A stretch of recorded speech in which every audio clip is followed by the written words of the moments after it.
I didn't know that night would become the moment my whole life got measured by someone else's convenience. One second I was driving home, thinking about ordinary things, and the next, I saw headlights rushing at me like they had no brakes. Metal screamed, my world folded, and everything went black before I could even pray.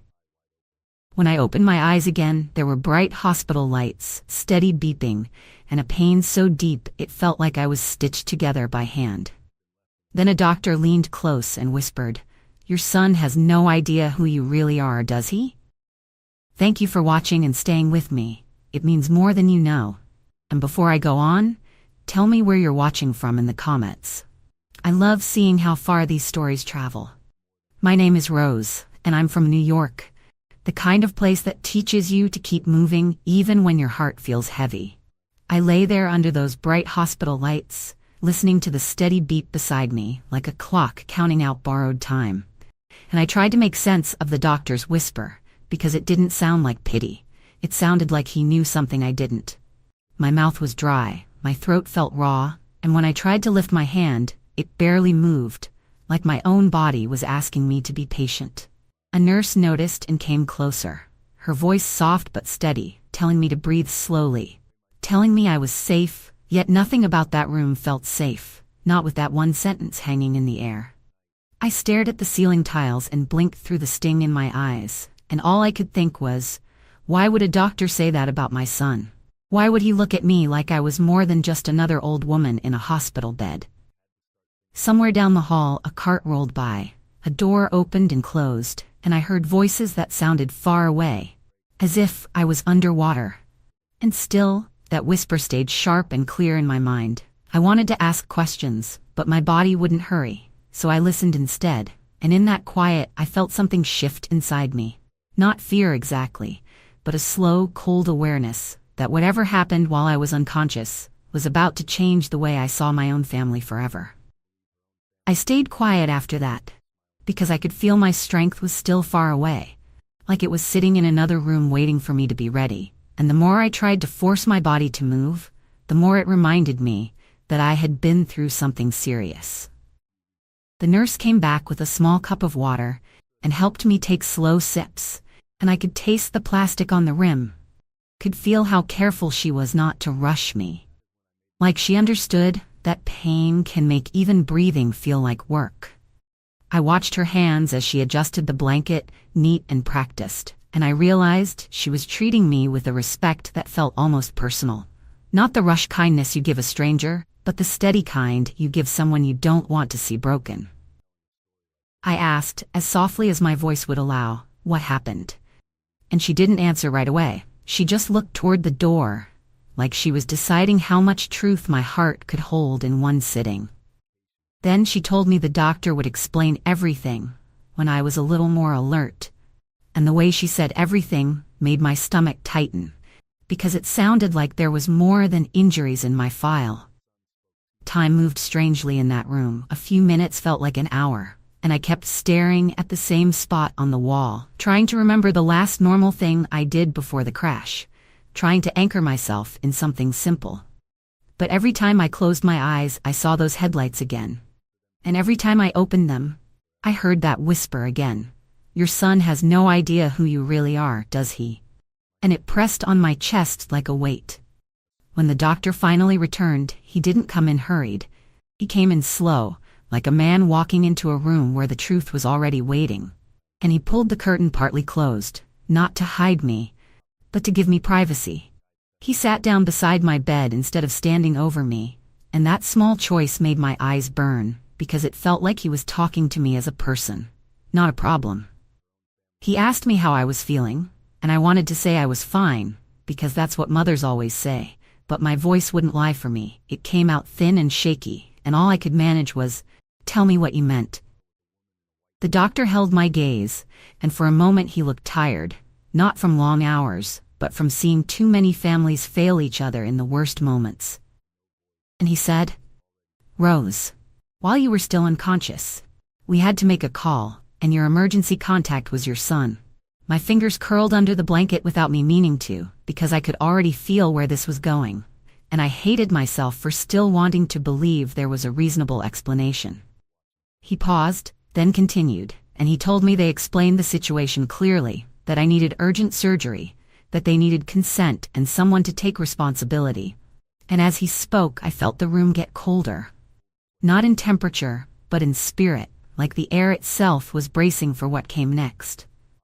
I swallowed hard, and I waited, because sometimes the worst pain is not what happens to your body, it's what happens to your trust.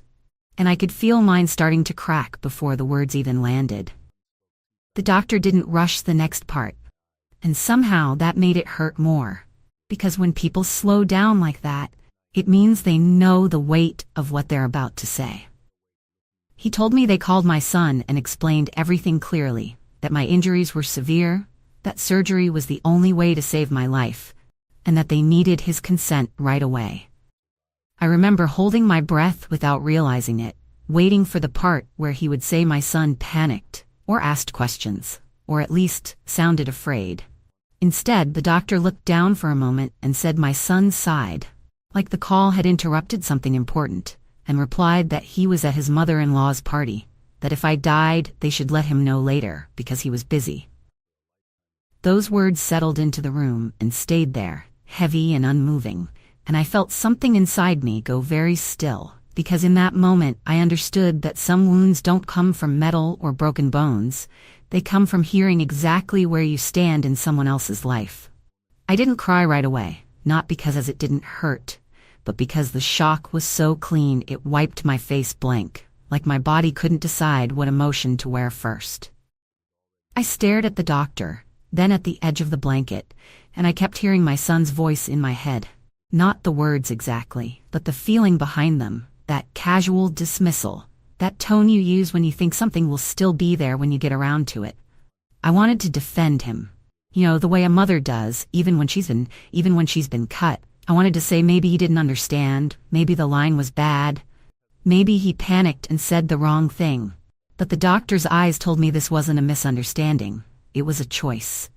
My chest felt tight, and for a moment, I wondered if the surgery had failed, and this was what dying felt like. Not darkness, but the slow realization that the person you loved most had already made peace with losing you.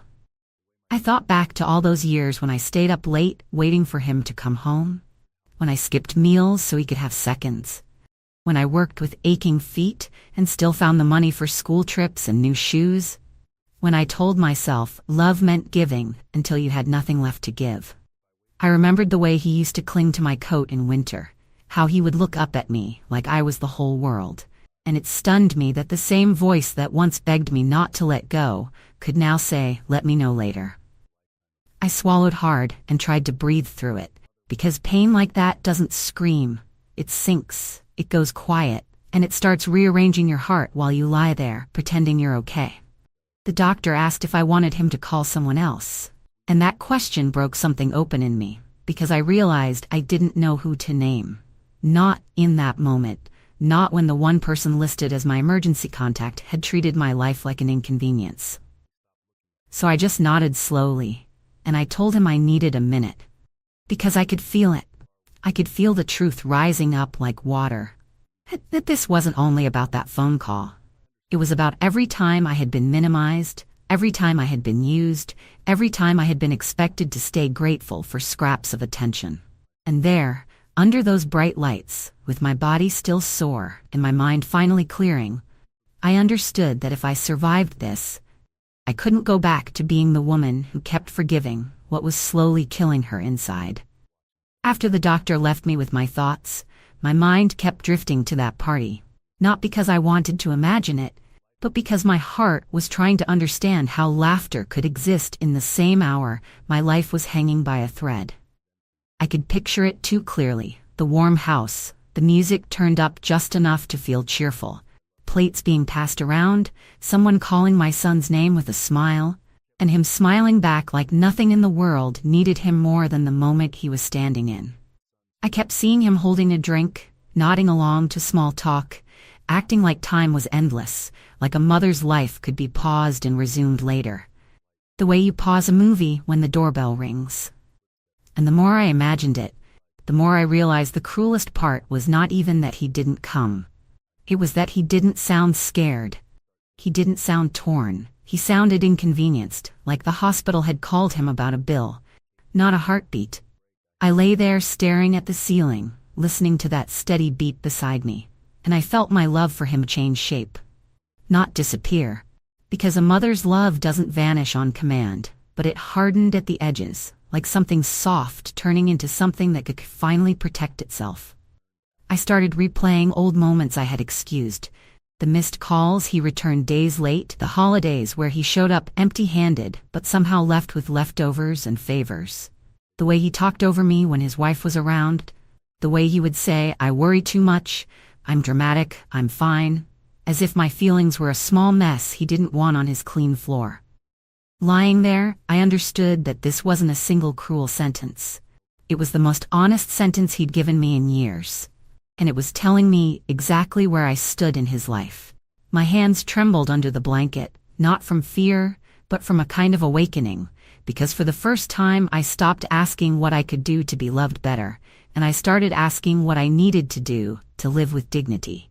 Even if that dignity meant letting go of the version of my son I kept praying would return. Not long after that, the nurse came back again, and this time she didn't rush. She pulled the chair closer and sat with me like she wasn't just doing a job, but making a choice. She spoke gently, telling me the surgery had already been approved, that the team wasn't waiting on anyone else to decide my fate, and there was a steadiness in her voice that wrapped around me like a blanket. In that moment I realized I wasn't as alone as I had felt, because even when my own son had turned away, there were strangers in that room who were standing firmly on my side. And that quiet support gave me just enough strength to keep breathing through the pain and whatever truth was still coming next. After she said that, I looked at her like I needed to make sure I heard her correctly, because in my mind I still saw my son as the gatekeeper to my life, the one whose yes or no could open or close doors, and I had not yet accepted that the world did not work that way here. The nurse reached for my chart and pointed to a section with calm confidence, explaining that the hospital had protocols for emergencies like mine, that a medical team does not stand around while time slips away, and that the people in that building were trained to act when life is on the line. I listened, but I could tell there was something else she was holding back, something personal, because her eyes kept flicking toward the small plaque on the wall by the door, the one I hadn't noticed until then. When my gaze followed hers, I saw my own last name printed there among others, neat and permanent, and my throat tightened because suddenly the doctor's whisper made sense in a way that made my chest feel both heavy and oddly calm. For years, after my husband passed, I had been sending what I could to this place, sometimes a little, sometimes a lot, never for attention, never for thanks, just because I believed people should not be left to suffer alone in moments like this. I had funded equipment, helped with emergency assistance, and supported scholarships for young nurses who reminded me of the kind ones standing over me now. And I did it quietly, because I never wanted it to become a story. My son never asked where my money went, never looked at the letters I kept in a drawer, never cared about the parts of my life that did not benefit him directly. So he never learned that this hospital knew me, not as a burden, but as a person who had shown up for them long before I ever needed them to show up for me. And as that truth settled inside me, I felt something shift again, not into pride, but into clarity, because I realized my life had value in places my son had never bothered to see, and the people around me were proving it with every steady hand and every gentle word. Once I understood that, the room felt different, not because the pain vanished, but because I was no longer lying there, wondering if I deserved to be saved. The doctor came back in later that day, and this time he spoke to me with a quiet familiarity, telling me the surgery had gone as well as it could, that my body had fought hard, and that the next part would be slow, but possible. I thanked him the only way I could, with watery eyes and a small nod, and he gave me a look that said he understood more than I was ready to say out loud. Over the next day, staff members drifted in and out, checking my vitals, adjusting my medication, speaking to me gently, and each one of them carried the same steady respect, like they had been taught my name was something to handle with care. It made me think about how strange life is, that sometimes the people who show up for you in your weakest hour are not the ones you raised, but the ones you helped without expecting anything back. By the second day, I could sit up longer, and I could feel the fog in my mind thinning. And that was when I heard the change in the hallway, the louder footsteps, the familiar voice trying to sound worried, the kind of worry that arrives late and expects applause. My son finally came in, eyes shiny, shoulders slumped like he'd been carrying grief. But he didn't move toward me the way a son moves toward his mother. He stopped at the foot of the bed, like he was stepping into a meeting. He reached for my hand only after he glanced around, only after he noticed the staff watching. And when he spoke, his first question was not how badly I hurt, not what the doctors said about my recovery, but what would happen now, what paperwork needed to be handled, and whether everything was still in order. I lay there listening, and I felt the last thread of confusion inside me snap clean. Because grief sounds one way, love sounds another, and what I was hearing from him sounded like someone checking the locks after a storm, not someone grateful the house was still standing. I didn't argue with him, not then, because I could see how carefully he was performing, and I could feel how tired my heart was of performances. I answered him softly. I said the doctors were doing their job, and so was I. And I watched his face, because people who truly care listen with their whole body, but he kept scanning the room like he was looking for the part where someone would reassure him. When a nurse stepped in to check my IV, he straightened up and made his voice gentler. And that alone told me everything I needed to know, that he still believed kindness was something you turn on when witnesses are present. After he left, the quiet returned, and with it came the clearest thought I'd had since waking up. I couldn't keep giving my life to someone who treated it like an inconvenience. I asked the nurse if I could make a call, and she didn't ask questions. She just brought the phone and stayed close enough that I didn't feel alone, but far enough to give me dignity. My hands shook a little as I dialed, not because I was unsure, but because making a final decision about your own family is a kind of grief that has no ceremony. When my lawyer answered, I told him I needed him to come, not tomorrow, not when it was convenient, but as soon as possible. And something in my voice must have warned him, because he said he would be there. Hours later, when he sat beside my bed with his folder and his calm eyes, I felt a strange peace settle over me. The kind that comes when you stop begging to be valued and start protecting what you've built. I told him I wanted my will rewritten, right there. And I didn't speak from anger. I spoke from clarity, because anger burns out, but clarity stays. I said my son would receive a simple letter and nothing else, not because I wanted to punish him, but because I refused to reward the kind of love that only shows up when money is involved.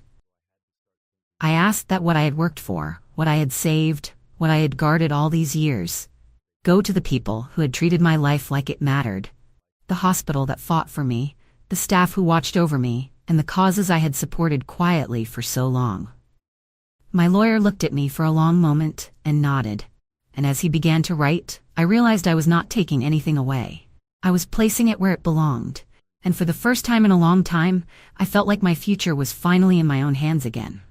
After that day, recovery moved quietly, one slow morning at a time, and my son continued to visit as if nothing had changed, asking polite questions, offering shallow concern, never sensing the ground had shifted beneath him. I watched him carefully, not with anger, but with a calm distance I had never allowed myself before, and I realized how peaceful it felt to stop explaining myself. He spoke about plans and responsibilities as though everything was still waiting for him, just as he left it. And I let him believe that, because sometimes silence is not weakness. It is simply the moment you step back and let truth take its own time to arrive. As the days passed and my strength returned in small, steady pieces, I began to notice how easily my son slipped back into comfort, like he believed a few visits and a few soft words could erase what had been revealed. He would sit beside the bed and talk about the outside world, about work, about his wife's family, about little inconveniences that suddenly sounded so small compared to the sound of a doctor saying I might not make it. I listened, and I nodded when it was necessary, but inside me, something had settled into place. A quiet certainty that I could never unlearn. The truth is, I wasn't waiting for an apology anymore, because I had learned that an apology without change is just another way to keep you in the same old cycle, hopeful today and disappointed tomorrow. I watched the way he tried to read my face, like he was checking for danger, and I understood he still saw me as predictable. As the mother who would forgive anything because she always had.